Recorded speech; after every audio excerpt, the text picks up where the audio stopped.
Now we're back at it again.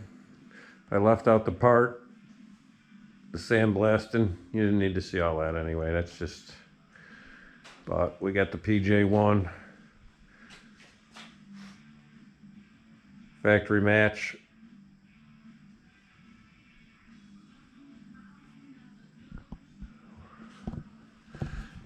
So we got that all squared away.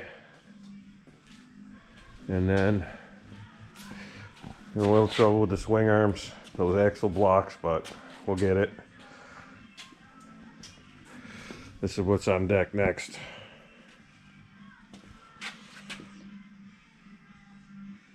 There's definitely some improvements that can be made in the porting with those cases, so you can see a little bit what I'm going to be working on, but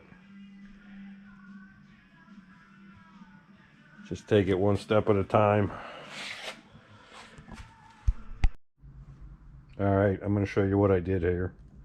I don't normally show this level of two-stroke porting because it gets into what we'll call voodoo porting somewhat, but if you can figure out what's going on, God bless you.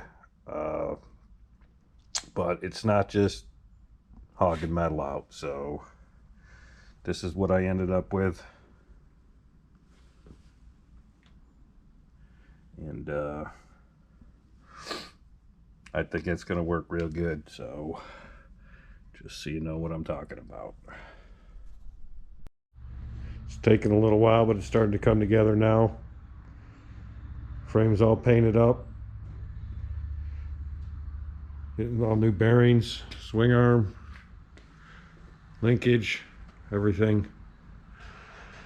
Shock service by my buddy Mike over at MotoZone.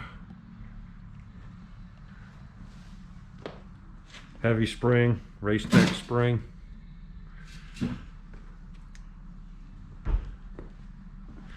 That's not the subframe that's going on the bike. That's just to mock the bike up for now. So we got this over here going down.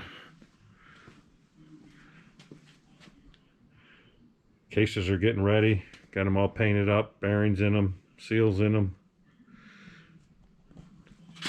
Transmission's been all checked out. So that's popping. Got the crankshaft in the freezer. It's going down.